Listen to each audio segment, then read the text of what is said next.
What's up, fellow Siege spectators and player, to another installation of the Vibrant League. It's time to siege the day, and I'm here with Dianic. I am the Reverend Whiskey Glitter. What's happening? Are you ready for some siege? Listen, I've been ready born here for this one match today. We only have one match, it's a best of one, but why don't you tell us more about it?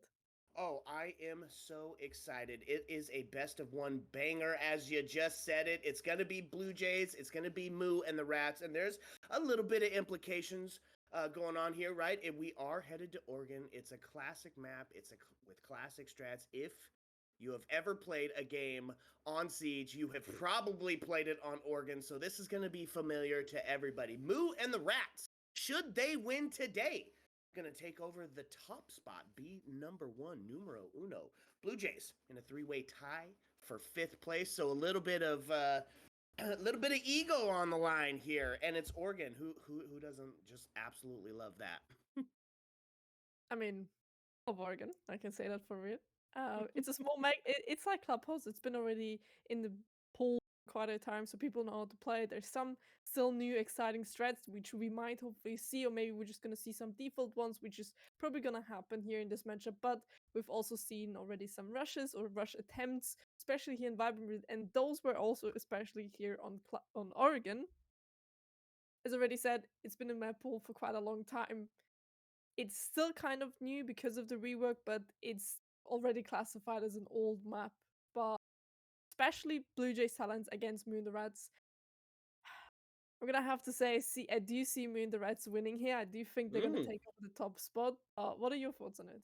Well, I think it's gonna depend. Are we gonna see the classic contemporary siege where it's objective based, it's protect the president, or are we gonna see a little bit more of that more of that traditional siege play? So it depends, right? If it's really aggressive and fast, I could see this being a Moo the Rats. If we slow it down and we start to get some of that more traditional siege feel, I don't know. It could go either way. In both the EU and the NA, we've been seeing this pattern of the 3-3 split on the half, which has just been allowing this incredible gameplay back and forth. And I expect this game to probably be no different, right?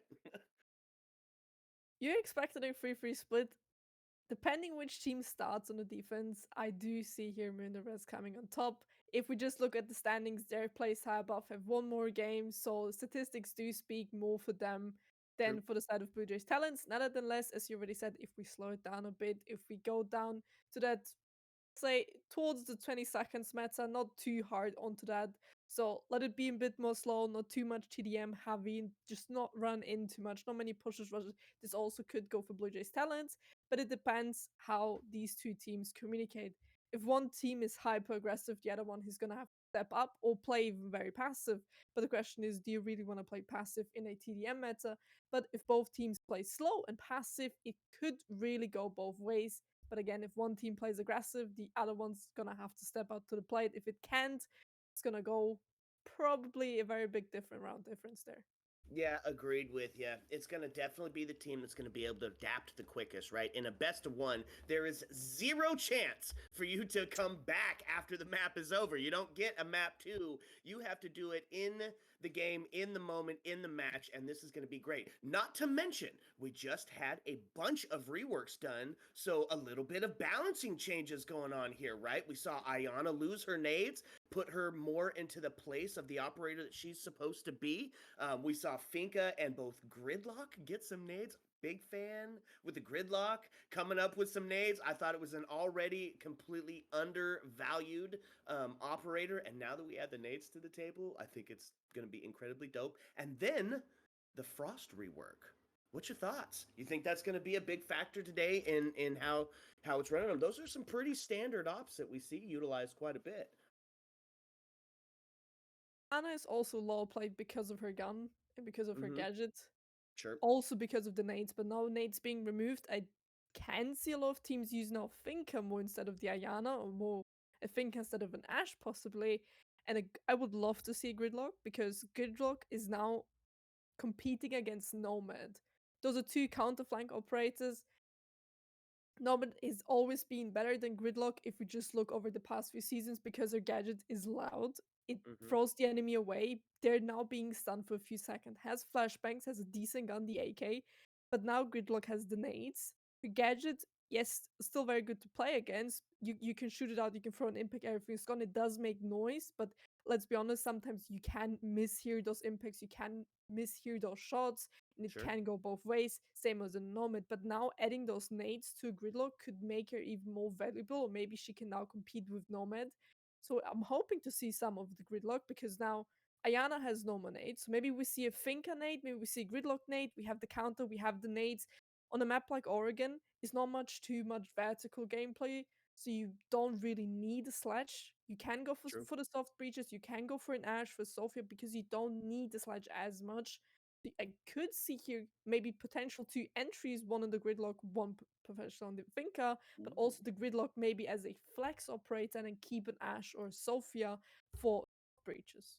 I love that, honestly. I think that would be an absolute blast. And I think you're nailing it right on the head. The Gridlock Nomad Showdown. Who's going to bring more of that utility to the table? I think personally, not only do you have that flank watch capability of the Gridlock and those tracks, especially since she's got that extra one now, has the 4 tracks in her utility, but we bring along those grenades. Absolutely, I think it's going to be a viable option. Not only are we using those tracks for flank watch, but we also use those as sound cues for, the Amaru pushing in through the hatch or through the window, the plant going down. So potentially frees up some more of that sound cover up that we potentially would be bringing with the RAM or something. But either way it goes, I think that we are definitely going to see some Gridlock utilization stepping up here, and Finca as well, because it's one of the only operators with the nades, right? And we are living in that meta, that verticality meta, and those underneath nades, those getting that extension util is just so important, especially when you're pushing into somewhere like elbow in the bunker war scenario. And then what about, of course, the frost rework as well? Could be hugely prevalent in this map. 60-second cooldown after you've picked yourself back up with a you can't run. It's like at least like you got a lesion trap, and you have a full minute of blood trail. How do you think that's going to play out here? At the end of the day, Rainbow Six Siege is a one-shot headshot game. You pick yourself up. Yes, you have a Bradley, so people know where you are. They already have the intel on you, but let's be honest, a lot of times the enemies do already have the information. But just being injured, That's true. people already know somewhere in this area there's an enemy. He picked himself up, we have the blood trail, but he can shoot back. If he hits your heads first, you're dead. It's a one-shot headshot game. This is what makes Siege very unique from other games. Yes, there's still some in other shooters which guns do make a one-shot headshot, but you need to hit it. In Rainbow Six Siege, it doesn't really matter what gun, how far, whatever happens. If a bullet hits the head, you're dead. If it's through a wall, if it's through if it's through a barricade, at the end of the day, you're dead. And it will change a bit, I think, the way Frost is being used. I think Mm-hmm. maybe now the Frostmates are going to be placed more closer to his side, so they're used more upon a kill to then prevent this as to the revive. But I could also see this being used a potential C4. Somebody preps a Frostmat, somebody's injured, and then just places C4 beneath it and kill the person directly when you hear it, because he can withstand. Mm-hmm. But I don't think it's going to change too much. But I do think people will stop using her as much right now, or maybe use her on a different way, because at the end of the day, if he can revive himself, then he can shoot you and potentially be a threat again. Doesn't matter if he's been trailed, if he can't run, it is a one-shot headshot game. Yep, absolutely. I completely agree with you. I think it's a bit of a hot take, right? I don't like the Frost rework. I think if you're in a bear trap, you shouldn't be able to pull yourself out. But you said it. This is an FPS. It's a one-shot headshot game. So in the end, if you're able to get up, you are still able to be an incredibly viable member of the attacking team. Here's what we need to see next, right? The Frost rework, where it can go both ways, where a defender can accidentally slip into a trap. We just throw the whole game into some chaos, baby. Oh, so are we? I think we're getting pretty close to having everybody in here up and ready to go. What you think here? Just waiting on the ready? Well, some teams, one of the two teams is still not ready yet, so we still have some few times to waffle over. And Okay. you know what? I'm gonna take this time.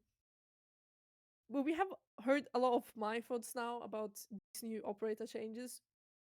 What is your thought on, do you believe is it really gonna change as much, or do you think the Siege community will just accept the changes but not really use them?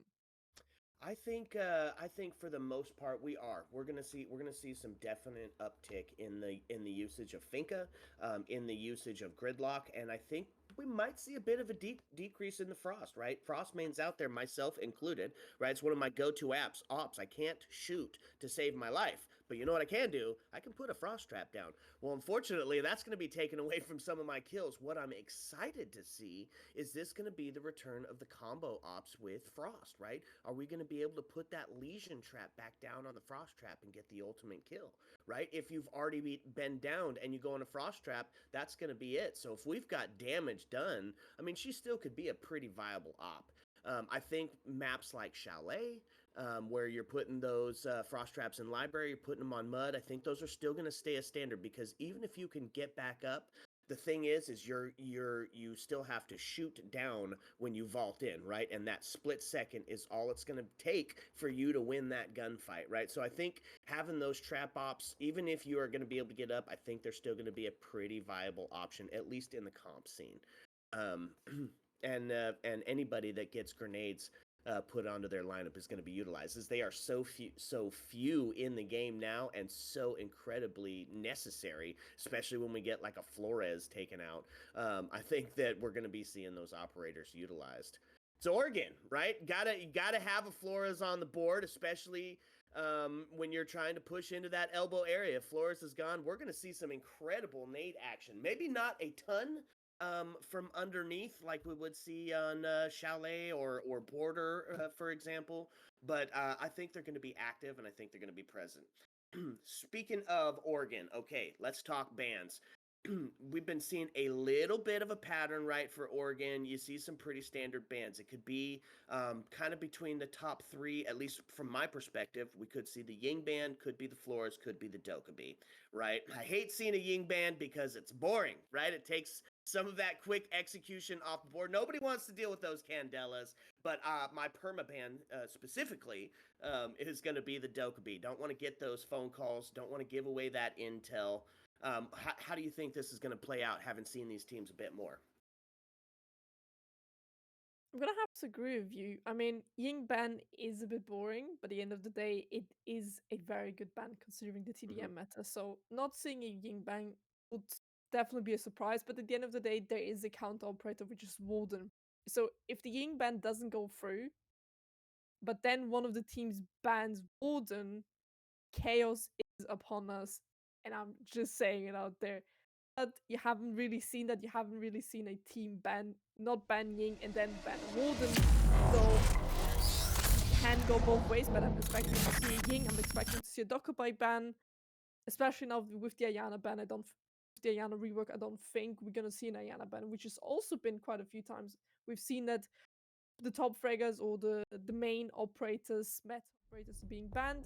On the defense, I'd love to see an Azami, because there's still this one way you can create on Mm-hmm. bottom basement floor with the Azami. You can also then create one ways on the top floor with our architect or Azami. Mm-hmm. And I'd love to see a Mira ban on the defense side, because Mira is just fucking OP. And I'm just gonna That's put it true. out there. That's Talking true. about it, we have our first beautiful defender. I mean attacker.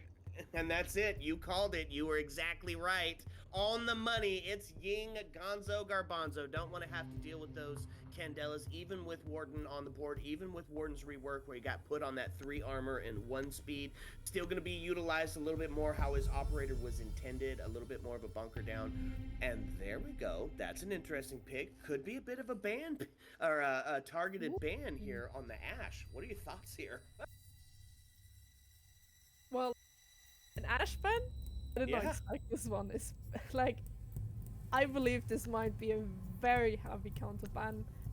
I mean, Ash can also be sometimes a nook, if we're honest. Like, not because of the True. gadgets, but she's silent and she's quick and she's very much on side when it comes to the TDM meta. People will just pick Ash and just go back to the old ways, just rush in, run, run, run, run. Eventually you get some kills, eventually onside, eventually you brought your team to the win. So Ash could be a counter ban. but could also be a tactical ban. Fenrir, very decent, stable ban. I don't think I have to explain anything. Meta operator. And the last defender ban is the Azami. That means Yep, no like more you one called it. ways for you guys. That's right. No architect, no trench warfare. Gonna have to fight this one without the Kibas. And so, folks, that's it. It's time to siege the day. It's a best of one banger. Get ready, because the heat is being brought. Lots of rework, lots of balancing change, and we're going to see some of that right out the gate. Let's talk about this defense. First, we're heading up to the 2F site, and we are going to see a couple of those OP operators we talk about so often, right? The 5 golden ringers of defense. Solus and Valkyrie being huge on that list for the Intel operators. Got 3 cams of Valkyrie. Solus, not somebody that we get to genuinely see quite a bit. It goes back and forth between the Architect, the Fenrir, and the Solus. So we're going to be able to see electronics being used all the way across the map. Huge for the run out, huge for the pre-plant, huge for the post-plant. And I love to honestly see it on the board. And of course that Legion rework now. Definitely, exactly. But now we have defenders. But if we could just take our eyes and look at the attackers, what do we have there? We have the Gridlock, we have the Thinker. These 2 operators are probably gonna be our entries, with the Nook being the flags here, maybe the Sledge as well. What do we have? We have exactly 6 nades. No. No. 8. 8. 8. My apologies, I couldn't count. We have 8 nades with the Gridlock, Thinker, Nook, and Sledge on the board. So if they don't get rid of the utility they need to get rid, I'm gonna be very surprised, because they have no burn, as we see on the Ace. He has breaching charges, meaning he cannot burn if there is an Jaeger IDS, and we do have 3 Jaeger IDSs. I love it here. It's explosions on both sides of the board. Oh, yowza! Solus already cooking, as the name says. Gonna get ready to take that swing onto the door, or onto the window as well. It is gonna get traded, as Nook does find one. It's a little bit of a jiggle peek here onto Officer. Not gonna find anything just yet. Sloth now with the double kill, starting to push up white stairs. Already getting incredibly active. We are sitting in a 4v3. That was just the first minute of gameplay, folks. Here we go. On the flank, finds one onto Sledge, looks onto White, misses the opportunity. It's gonna be the grenade. Oh, send him down the stairs, has to rush in, finds the pistol kill, now puts us into a 1v2. All of a sudden, it's all resting on the Jaeger's shoulders. They got the cross fire set up. He's back and forth for his life. The swing, gonna find the shot on to Jaeger, and that is going to be round 1 in the favor of the attacking team. Yowza, boy, that was explosive out the gate. Talking about one team being aggressive, the other one needing to be passive, I think it's very certified that we just saw Moon the Reds. They're ready, and they do not want to step down. They want this to be very quickly, as pick. I do not believe 1 minute 30 mark was even done there. No, while they were being onside, pushing, and then being in a 1v2 and then 1v1 situation from the sides for Moon the Rats. Like, BLUEJAYS, they had the Jaeger, Marat was still alive.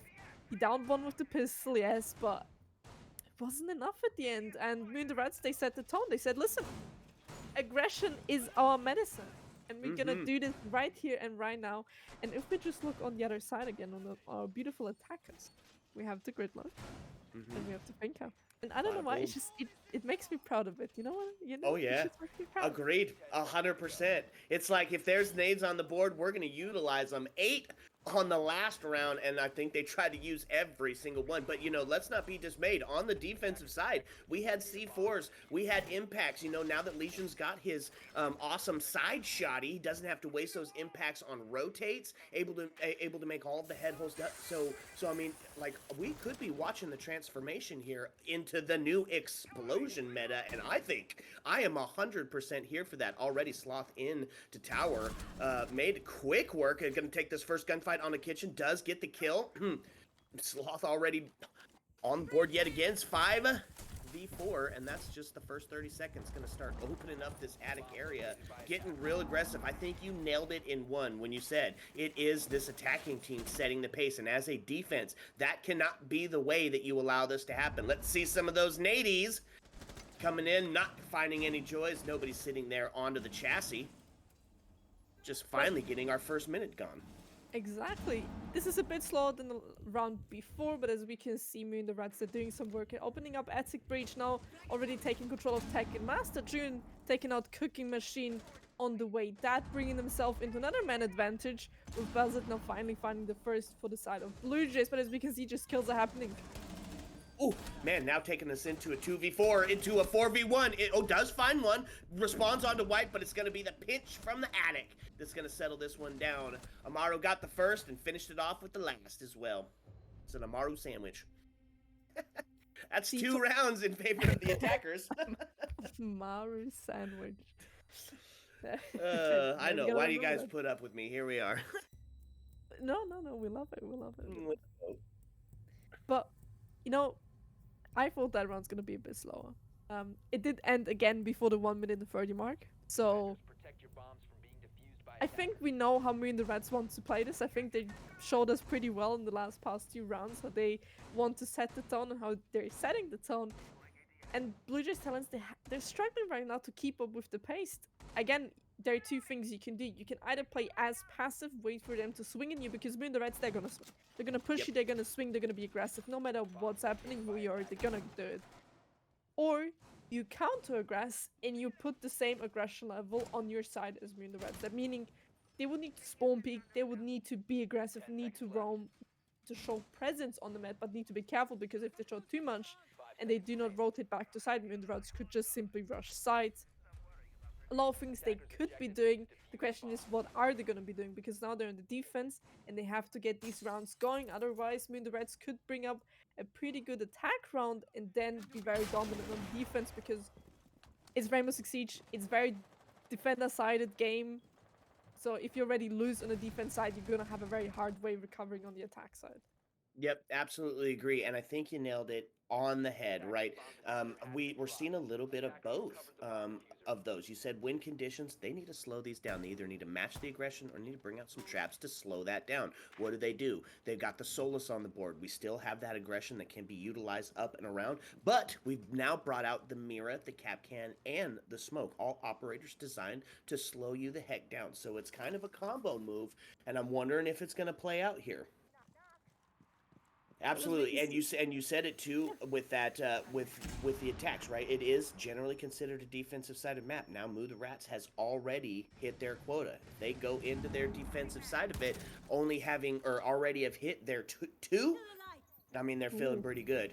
Ooh, here we go. Look at all this intel. Woo!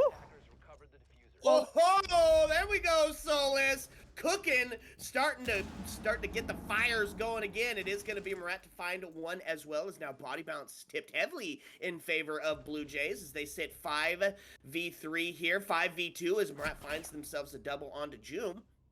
Oh, the swing down the stairs, a 5v1. It's now all resting on the shoulders of Officer. Does have a little bit of intel on that Solus. Not going to find the first kill. Is going to get it there.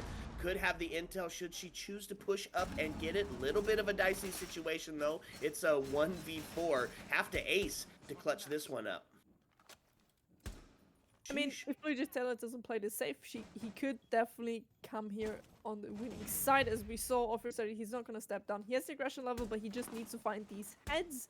If Blue Jays Talent makes a few mistakes and gives them too many 1v1s, this round could still favor me and the Reds, but as it looks like right now, they're really setting up for some free frags, and they do not want to give here me and the Reds some 1vs.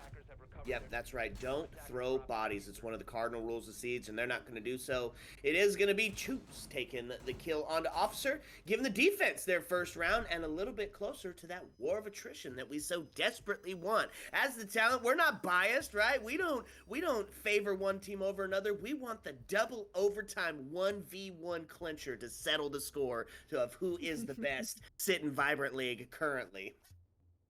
Oh, I'm glad to see Blue Jays getting on the board, and it was exactly what you said they needed. They needed to be the one dictating the pace to this aggressive attack team, and on this one, I think they pulled it off. They certainly did. They went top floor, didn't give up, got the sneaky kill with the Solus as we saw. I believe it was Cooking Machine as well as here being on the Solus, being an Attic, finding out somebody's on the drones, opening up the hatch with an impact and getting the kill. Also at the same time, which was beautifully coordinated, Marat just went up the tower stairs, got another kill, secured themselves another kill. Marat could have died there, it would have been another 4v4, but at the end of the day, they coordinated well enough to, when the hatches open, that he pushed up the tower stairs and potentially get another kill, which you're gonna have to give it to BLUEJAYS. That was very well coordinated. And as you already mentioned, aggression with aggression is the best way to deal with that, especially against a team like BLUEJAYS. They will push in. They don't care. They'll just go. They'll straightforward just run in. We saw it in the first round, we saw it in the second round, and we're gonna see it here again. We have the line, we have the Monty, we have the Finka, we have the Doc and the IQ, and this doesn't scream, oh, setup, setup, setup. This screams, we're gonna jump in big window, and we're gonna rush this. Yeah, and with a little bit of action to slow down that Solus, right? Solus came up too, huge on that, big picks. So what do? We bring out the Lion and the Dokkaebi to suss out where the heck that Solus is at. IQ, in case Solus is on the gadget as well. And, well, IQ gonna lose her life there on the caster curse, unfortunately, as now we find ourselves in a body balance tipped in favor of BLUEJAYS yet again. It is gonna get... Blaz gonna find one and gonna get the price paid. It's gonna be the trade as the DMR from Officer now comes out and takes one as well. And just like that, we're in a plant scenario. Monty taking it to 50 to 75, and he's gonna get this. He is down in the body balance, so it's gonna be the shotgun having to play out here, not finding anything. And it's gonna be a tough situation here, having to deal with this Monty. Nope, it's not. They take him out immediately. It's now only on the rappel. It's a 3v1. Just throw the bodies and you got it. There it is. Cooking Machine gonna take that triple kill, and it's gonna be the defense tying that baby up. Defenders win. That's Yeah. what BLUEJAYS needs. They need to tie this up. They need to make this at least a 3-3 neutral swap. Currently being 2-2. They need this in the second round for it to be a neutral swap if they don't want to fall in a 2-4 loss for themselves. But talking about aggression, Cooking Machine, beautiful as the name says, he was cooking that round. Running out lobby, getting the IQ, going attic, punching the window, getting the person on kids window, then running to the big window, finding another person, using the impacts to open up the floor to hit Monty even more, just doing a lot for his team there. He got the kills, but mainly the big point what he did there is he counter-aggressive towards Moon the Reds. Now they have to be careful, because if he keeps doing stuff like this, running out, peeking the windows, just being unpredictable, as he should be doing that as a defender, especially when you're playing against a team who's hyper-aggressive, Moon the Reds, they have to be careful. Maybe they're gonna have to fall back using more setup strats now, and then later on getting those kills, because all of these players are very mechanically gifted, so they don't need to be hyper-aggressive in order to get the kills. If it works, it works. It worked for the first 2 rounds, but the last 2 rounds, it didn't really work out being hyper-aggressive. And now, as we can see, Cooking Machine already opening up lobby door. He's ready for that spoofing. Yeah, you talked about it. He needed to be aggressive, and here is doing that exact thing. Now they know he's there, takes a bunch of shots, not going to connect with anything. Get the heck out of there, live to fight another day. We are sitting on the turf site, so definitely get ready for some of that up top action, right? And a little bit of intel deny. Here's the deal. You said it. Who's going to be able to adapt? Well, it's been BLUEJAYS these last 2 rounds, and building up a little momentum. When we get into a defensive sided map, you don't want to give that defense any sort of momentum. You want to keep that heading in your favor. Could still put us on a standard split. We're going to see how this plays out. Finka getting a ton of damage, but able to WASD out of there, preserve her life, live to fight another day. I like the lineup that we've brought to the table. As you said, Ayana still being utilized, and it's going to be Twitch finding that kill onto Cooking, taking the top frag for BLUEJAYS off the board, now putting us into a 5v. The name! Oh, gonna be able to get out of there as the headshot rings out onto June, now putting us into a 4v4. Yowza. He was Start like, to slow down. Yeah. Go ahead. Oh, but neither was he. Blaz now taking out YouTube, or Skitube, I'm sorry if I mispronounce your name there. It's now a man advantage for Moon the Rats again, and now they're being very unpredicted, as it seems like. Doesn't seem like BLUEJAYS talents know how to handle this unpredictiveness from the side of Moon the Rats. They have so much control right now, and they could be going here for a plan. They just have to be careful, because if they swing, there's nobody really to cover but Marat. is there holding the tight angle. The question is, can he get away with it, or is he gonna get punished from above? Aki finding now Choose out of the game, and Sloth finding Marat, and all up to Alazit now in a 1v4. Sheesh, here we go. Minute left. It's all resting on the shoulders of the mutes. Got the SMG-11. We live in the shotgun meta. There's the first one taken down. Ready for the shot to come around from the backside, but unfortunately for Alzet, it's going to be Blaz coming in and saying, no, sir, get behind me, Satan. Huge plays by the DMR on that round. Sheesh. Okay, so that puts Moon the Rats up. They get one extra over the one extra over the attacking or the defensive team, and that's one over the quota. Huge. Meaning now, they have for themselves secured a safe 3-3 split. If BLUEJAYS Talents get this, it would be a neutral swap. They wouldn't then get the disadvantage on the swap, but Moon the Reds, they could go here for a 4-2 split, having then 2 rounds in their hand, having 2 rounds advantage when they move to the defenders. And is that especially what Moon the Reds want here? We talked about adapting, and Moon the Reds, so listen, going straight forward in doesn't really help. So what we're gonna do, we're just gonna be unpredictable. One person goes in there, the other person goes in there, the other person is gonna hold this crossfire, and we're just gonna be sneaking around, maybe finding a gap into the way. And as we saw that Aki walked through the entire shower's hallway and then just walked up top wide, sneaky as he was, he didn't get detected. Then June was holding that angle onto Master Door, just waiting, passionately waiting for his enemy, and they rotated because Cookie Machine wanted to run through, but he got caught in the way. Yep, absolutely. And there, look at this. This trade's ringing out. Now putting us into a 4v3. 2 minutes and 37 seconds still left on the board. It is going to be Jackal getting a bunch of damage, but still be able to preserve his life here. It's playing out a little bit in the favor of the defense as time waits for no man. But, I mean, just a ton of time still left in this round. With 2 minutes and 20 roughly still being on the clock, they still have enough time to do so. As we see Moon the Rats now being 1 man down, with BLUEJAYS Talents having the man advantage, meaning they could now bring this back to a free split. This is exactly what BLUEJAYS Talents want to do, but 2 minutes is gonna be tight soon on the time if they want to do that, because Moon the Rats, they have enough time, and BLUEJAYS Talents, they can wait out the time, but 2 minutes is a long time to wait out. But it really yet again, is. They're defenders, so they can do whatever they like. If they want to wait out, they can. If they don't, they can swing around, but they would risk their lives to lose against Moon the Rats. Yep. So we still have, it is still a 4v3. It's going to start to get a little bit active as we see Sloth looking down towards that hatch area. Still got to deal with this Mira, right? Still got a C4 on the board. It's going to make pushing into that freezer area where it's really tight little spaces. Could be some potential for some real explosive action. Still got the Fika. Still got 2 nades ready to go, and they are going to get droned out inside a closet here, so they are going to know that that's where it's at. Maybe send a nade down below. It is going to get Joom to get the double kill, taking us into a 3v3. Oh, and the blind flyer through the smoke. Not going to find anything here. Jaeger ADS going to solve the problem for one of those flashes. Sloth going to find the double now, putting us into a 3v1, into a 3v none with that triple. Holy cow. Not afraid to push in and get the laundry washed here in the bunker area. Wowza. Talking about 1v1s, which BLUEJAYS Talents shouldn't be taking, and exactly that's what it took. Took the 1v1s. It was a lot of time. They would needed to wait out, so they had to be aggressive in order to win that round, or at least pick off one more of Moon the Rats, made it a trade, and then they could just simply wait out. But then Moon the Rats, they just made it equal 3-3, and after that, as we saw, BLUEJAYS Talents, they tried to redo it, they tried to get the refrag on it, but Sloth, he had other plans. He said, That's no, true.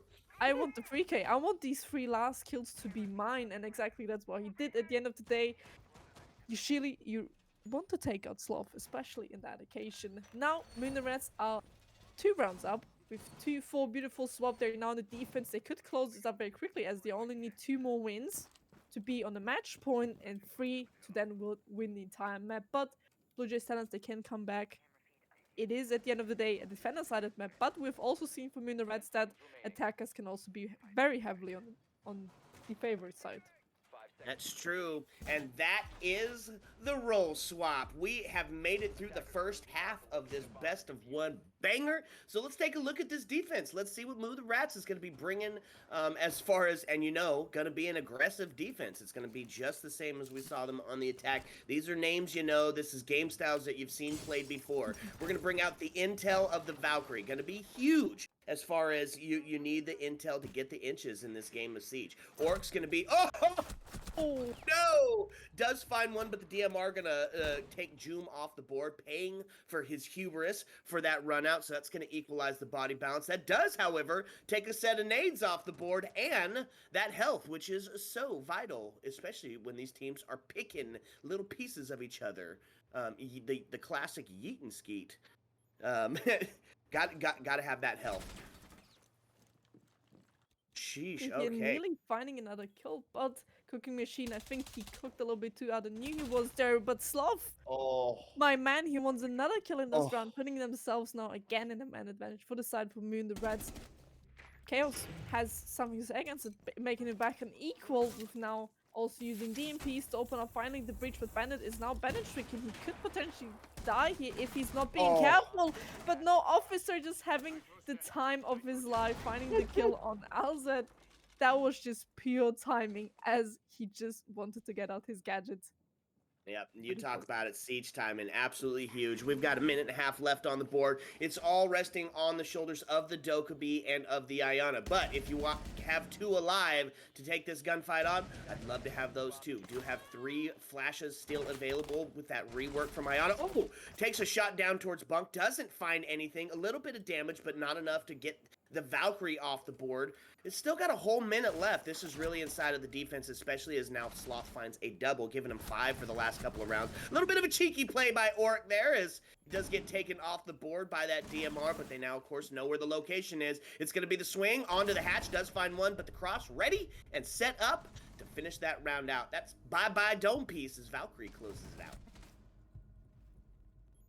Aki already wanted a kill this round. We saw him on the tower stairs. He was ready to swing, but unfortunately, Cooking Machine knew that somebody was in the stand. He was missing his shots, but that means another round for Moon the Reds, putting themselves now in a 3-round lead up. And this can be already dangerous, as they could win this next round and then be on match point. They're now the closest team here to be on a match point, but BLUEJAYS Talents, they can definitely bring this back, make this a 5-5, and then be the first one here on match point. But they gotta step up their game. As you already mentioned earlier in the game, Legion Joom, he ran out.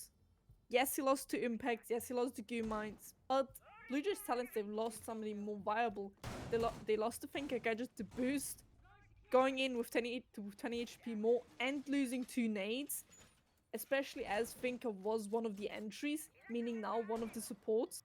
For the flex, they had to be the entry point, so placing that Thinker. This whole strat kind of was crumbling after that, and then just after that it was just Moon the Reds getting those kills back to back to back. Yes, it was equal to 3-3, but they had the upper hands just because of the utility, because of the operators, which were more viable for the side of Moon Reds. And BLUEJAYS Talents, they just lost a lot of viable operators beginning of the round. Yeah, absolutely. And look, it's going to be Joom getting aggressive yet again and opting to go with the Thorn Shoddy instead of that recently reworked gun, now getting that 1.5. They did toy with us for a second. I saw a Tachanka potentially thinking about being used and did... Oh, man! Cooking! Got cooked. It is going to get traded out, however, as Sloth gets taken off the board again, and that takes him onto that 11 and 5 KD, the clear leader in the frags here. But huge pick, honestly, by the attacking team. That's one of the win conditions, right? If I was BLUEJAYS, my 2 win conditions is kill Sloth, win round, right? So now they put themselves in a little bit better of a chance here, but you still got to deal with the C4s of the Mira and the Valkyrie and all of the intel, and of course Joom, who is gonna be aggressive. Sheesh. Exactly, but we can see your Officer's in split, and he's ready to do some damage. As the C4 comes out, he finds the first, but it gets refragged immediately, with BLUEJAYS Talents also finding a beautiful nade. But I do still see C4 on Aki. and nearly to no drones from the side from Blue Jays Talents. We still have the flashbangs, but no nades. Only the gadgets and the guns they have remain. Yep, so one C4 still on the board. We got our last minute and a half starting to tick by. It is body bounce tipped in favor of the Blue Jays, but it does favor the defense, especially because all you got to do is stall it out. Still have all of that intel, still have the slowdown of the Mira. And speaking of Mira, it's going to be the Vector finding the dome piece of choose. Aki going to find one now as we put ourselves into a 1v2, close to a match point scenario. The swing, and that's going to be the Vector ringing out and claiming the life of Alzette yet again, and that is gonna put us onto the coveted and scary match point, series point scenario. Geez, what is the win conditions here for Blue Jays? They've got to be perfect for 4. We've talked about some of the things they need to do to come back to it. Is it too little too late? Do they have a chance? We've seen it before. Do you think we have a chance to see it now? They do have a chance, but they have to nearly play it perfectly. As we in the Reds, we saw they don't care if they're a man down. They're very aggressive, hyper-aggressive. They'll swing. They have confidence into themselves. Blue Jays Talents, they do have some very good rounds, some very good trades, but at the end of the day, Slav, yes, he got the opening pick, but why did he get that opening pick? Slav shouldn't be getting an openings pick, especially in Garage, when you have, there should be a drone, somebody should be droning in your teammate. He should not fall to a simple kill like that. Yes, you got the refrag of it, but what does the refrag matter if the kill should have not happened from the beginning on? There's just a lot of mistakes from Blue Jays Talents which they need to fix. And you earlier said that we were getting teased from the side of me and the Rats, but they're just hyper aggressive, and this just proves why. They have the Tachanka now, they have the dog, they open up the entire dining wall. They're not gonna step down, they're gonna make it even harder for Blue Jays Talents to contest this, as they have the long range weapons, they open up everything they need, and Blue Jays Talents, this can either be a huge win condition now for them, if they play this correctly, as the entire side is open, but if they cannot handle this aggression, this can be already the downfall. But also for the viewers, write it into the chat. Hashtag overtime or hashtag game, and with me and the Reds winning this match. Let us know what you think is gonna happen. Yeah, good call. Recent rework on Joom, the Tachanka, taking that damage from 49 to 60. Now turning it into a 2-pump chump. Just about the same as the DMR. Absolutely huge. That is a good condition there. Cooking going to find the kill onto Doc. Huge pick, right? Those stims bring you all the way back to full health. And in that... Ooh! Oh my lord, he's already down inside. Now Cooking finds a second one. No intel that he's there. What is going on? Huge play as now Body Bounce does tip in favor of the Blue Jays. Does get the kill onto Alzette. That Vector ringing out again. It is going to be the C4. Oh my lord, Cooking taken off the board. Not ready for Sloth as he peeks that corner. Now putting us into a 3v3. Still a minute 46 left on the board. Plenty of time for this attacking team to suss out. Oh no. Sloth starting to do what Sloth does. Finds himself a triple and the body bounce, but he is going to get taken off the board. That's the DMR. Now putting us into a 2v2. Still looking not so bad here, right? Got to deal with those cap cans. Got to deal with that intel still. But you know where they're at. Diffuser is cold. Got to get into sight and get the plant. Oh, a lot of action there. Attackers have recovered their It diffuser. was, as we can see currently, we do not have any C4s left. We still have a Valkyrie which could potentially go for some intel, but they gotta be careful. Next few shots coming in, but it does enough for a kill. She's now finding Officer, leaving Aki in a 1v2 with now being one planted, but he finds the planter. Not a 1v1 situation with the smokes, and nobody has utility anymore. No drones, no utility. It's all down to gunfight, all down to skill now. Oh, little bit of damage done onto the Valkyrie. It's Blue Jays needing to get this plant or the kill to stay alive. Moo and the Rats trying to put this one away. And here's the plant. Starts to go down. Takes it to 50, to 75. We're going to stick this. It's going to be a post plant. And now all of a sudden, attackers become defenders and defenders become attackers. It's the deadliest game of Ring Around the Rosie you have ever seen. Jiggle peak for your life. It is 5 HP and a dream for Aki, trying to set this one aside. Gotta have 7 seconds on the board to get that defuse going. So plenty of, holy cow, Aki, what a disgusting shot. It was 5 HP and a dream, and Aki lived that dream with the shot through the broken mirror window. the 1v1 clutcher. Sheesh. I am absolutely baffled what that just happened in this round. Obviously, Moon the Rats, they took it as a little joke, topping up the entire wall. I think it benefited them at the end of the day, and also benefited them that they completed challenge, open up the mirror window at the beginning of the round, giving them at the end of the round a winning condition because Aki just shot a beautiful shot. They were also Sloth coming in, I believe a 2K, 3K. Believe it was a 3K at the end of the day. Like, I'm just stunned what I just saw. I did not expect this last round, especially when it was a 2v2 and then a 1v2 to go in the favor of Moon the Rats. I mean, again, they did set up for a little bit of a, no, I don't want to say troll, but for a funny round, and I mean, they won. They won the funny round. Yeah, it was a bit of strat roulette. I've seen that one before. Open all the walls, make it just visible to everybody, and ended up coming out on top. Disgusting shot by Valkyrie at the end, the 5 HP and a dream. And with that, I believe that's Moo the Rats now taking over first place in the division. Absolutely huge. Great game. Valiant effort by the Blue Jays. We just super appreciate both teams coming up and showing out. But it was just a little bit too late. Looked like Moo the Rats wanted it just a little bit more, played into that aggression just a little bit more, and ultimately took it. It's a best of one, and folks, now it's over. Oh, no, no. I mean, we did had some great rounds. It was sometimes very close. We saw a few 1v1s, we saw a few 2v2s. So it was not always a huge difference. But Moon the Reds, as I already said, if one team sets the pace to be hyper aggressive, the other team is going to have to step up. Otherwise, they're going to be left in the dust. And that's exactly what happened there. Yep, absolutely. Well, folks, I think that's it. We hate to say goodbye. Let's just give some huge shout outs and thank you. Thank you so much to Leah and Vifi. Production, observation, just goaded in the game. Thank you so much, Vibrant League, for hosting this match. Thank you to the teams for putting on a show. The fans, the viewers, as always, we wouldn't be allowed to do what we do if you weren't here hanging out with us. So a big cheers and thank you. And then Diana, always a freaking pleasure. A goated at Caster. I'm with it every single time you bring the heat. Your analysis is chef's kiss on point. I can't wait to get some more in with you.